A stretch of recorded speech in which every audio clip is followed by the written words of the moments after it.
प्यारे साथियों, आप सभी का स्वागत करता हूं अपने एमआरएस स्टडी परिवार में। तो डियर, आज की इस वीडियोस में मैं यहां पे बात करने वाला हूं बिहार डीएलआरएस का डॉक्यूमेंट वेरिफिकेशन जो है 26 दिसंबर से चल रहा है।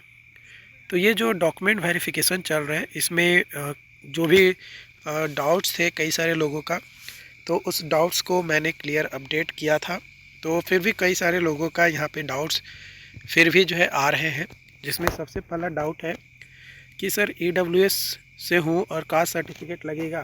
तो भाई ईडब्ल्यूएस वालों को सिर्फ और सिर्फ रेसिडेंस और ईडब्ल्यूएस लगेगा, है ना।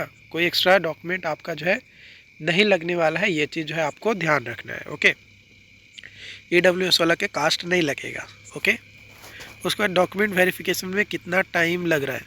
तो डियर, ये आप जिस टेबल पे जाओगे उस पर आपका सारा डॉक्यूमेंट देखा जाएगा, उसके बाद ही तो आपका आपका देखा जाएगा ना।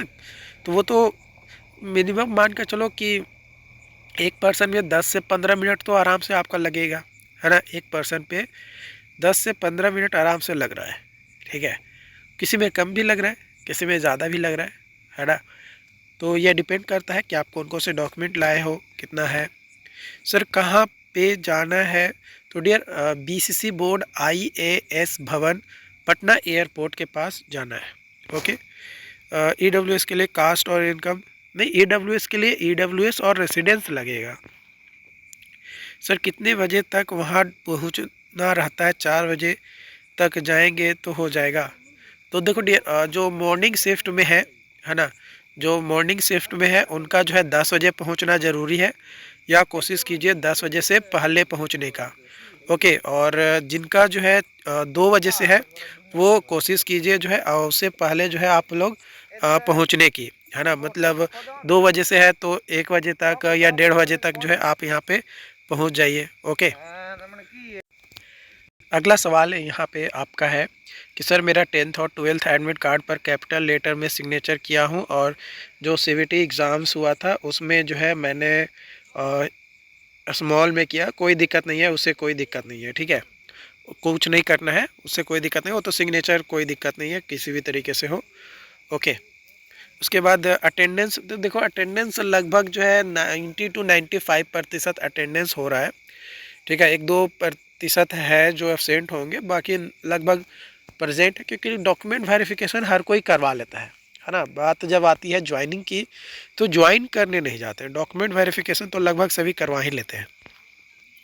जाति के लिए, तो भाई जाति के लिए देखो, जो जिस कैटेगरी से हो उसी कैटेगरी में ना आप जाओगे।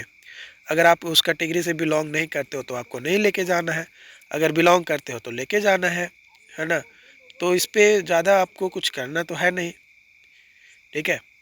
तो बस यही ध्यान रखना है। और एक और स्टूडेंट का सवाल था, मैं आपको बता दे रहा हूँ क्या सवाल था उनका, ताकि आपको सारे डाउट्स क्लियर हो जाए। तो एक स्टूडेंट का डाउट था कि सर बिहार एलआरसी का फॉर्म भरते टाइम इंटर के प्रोविज़नल सर्टिफिकेट स्कैन करते टाइम माइग्रेशन सर्टिफिकेट और प्रोविज़नल सर्टिफिकेट अटैच था, प्रॉब्लम भी होगा। तो देखो आप कौन कौन से डॉक्यूमेंट अपलोड किए हो उससे वहाँ पे कोई दिक्कत नहीं है। आपका जो आप अपलोड किए हो वो नहीं आपको से मांगा जा रहा है, आपका जो ओरिजिनल डॉक्यूमेंट है वो आपको लेकर जाना है ना। तो ये चीज़ ध्यान रखना है। आप स्कैन जैसे फॉर्म भरते समय आप जो है जाति 2021 का या 2020 का अपलोड किए हैं, है ना। एनसीएल जो है 2022 का ही अपलोड किए हैं, तो उससे कोई दिक्कत नहीं है। आपका जब अभी आप जाएंगे डॉक्यूमेंट वेरिफिकेशन करवाने, तो उस समय करेंट सेशन का आपके पास जो है डॉक्यूमेंट होने चाहिए। जो ओरिजिनल डॉक्यूमेंट है वो ओरिजिनल होने चाहिए। अगर अपलोड थोड़ा बहुत गलत हो गया है उसमें ज़्यादा दिक्कत नहीं हो रहा है, जहाँ तक मुझे अभी तक अपडेट पता चला है।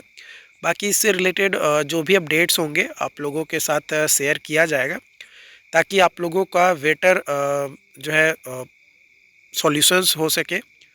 एंड कई सारे लोगों का सवाल है, तो इसलिए मैंने इस चीज़ को आपको वीडियोस के माध्यम से बता दिया है। ओके, एंड अपने दोस्तों के साथ इसे ज़रूर शेयर कीजिएगा। और जिनका भी डॉक्यूमेंट वेरिफिकेशन में नाम आया है, बिंदास होकर डॉक्यूमेंट वेरिफिकेशन करवाने जाइए, क्योंकि अगर पेंडिंग भी करता है तो भी आपको जो है टाइम मिलेगा डॉक्यूमेंट जमा करने का अगर 1-2 डॉक्यूमेंट नहीं है तो हो सकता है कि जिस टेबल पे आप जाएँ उस टेबल पे उस डॉक्यूमेंट का रिक्वायरमेंट ना हो। जैसे कैरेक्टर सर्टिफिकेट, कुछ टेबल पे आपका कैरेक्टर सर्टिफिकेट मांगा जा रहा है, कुछ पे नहीं मांगा जा रहा है। कुछ टेबल पे 10th का एडमिट कार्ड नहीं है तो कोई इशूज़ नहीं हो रहा है। कुछ टेबल पे बोला जा रहा है कि आपको जमा करना होगा इतना तारीख तक, आपको एफिडेविट बनवा कर जमा करना होगा। मतलब कुछ ना कुछ वहाँ मतलब कुछ लोगों का बोला जा रहा है, कुछ लोगों का नहीं बोला जा रहा है। मेरे पास एक स्टूडेंट ने जो है स्क्रीनशॉट शेयर किया था, उसने बोला था कि सर एएसओ में जिसको जिसको भी जो है पेंडिंग दिया है उसका एक ग्रुप बनाया गया है। तो मुझे उस ग्रुप का लिंक तो नहीं पता, लेकिन आप लोग अपना सर्च कर लेना, अपने दोस्त यार से पूछ लेना, अगर आप एएसओ के लिए भरे थे तो उसका जो ग्रुप है उसमें अपना ज्वाइन कर लेना कि किसको कितना दिन दिया गया है, कौन सा डॉक्यूमेंट के लिए मतलब पेंडिंग किया है, तो अपना देख लेना। बाकी अलग अलग पोस्ट का अलग अलग डेट में डॉक्यूमेंट वेरिफिकेशन होने वाला है, तो उसके अनुसार आप अपना ग्रुप बना सकते हो, ताकि जिनका पेंडिंग हो या जिसको सक्सेसफुली पूरा मतलब डॉक्यूमेंट वेरिफिकेशन दे दिया गया तो वो अपना जो है चेकआउट कर सके, है ना। तो ज़्यादा टेंशन ना ले, बस थोड़ा बिंदास होकर जाइए, ठीक है। बी कूल, कोई दिक्कत नहीं है। जहाँ तक मुझे पता चला है आज और कल के डेट में डॉक्यूमेंट वेरिफिकेशन के टाइम आपको ऑफिसर्स कोई ज़्यादा जो है नहीं टोक रहे हैं। थोड़ा बहुत तो माइनर है, अब उस पोस्ट पे वो हैं तो थोड़ा बहुत तो डांटेंगे, लेकिन उतना नहीं है, एकदम शांतिपूर्वक है ना। माइनर मतलब है, ठीक है। तो डरने की ज़रूरत नहीं है, ठीक है। और अगर आपको लगता है कि थोड़ा बहुत हमारा मिस्टेक है तो आप पहले से ही जो है एफिडेविट बनवा कर रख लीजिए, ठीक है। जो भी गलती है, चाहे आधार कार्ड में या नाम में, है ना, हरसई में, दीर्घई में, आप एफिडेविट पहले से बनवा कर रखे रहें।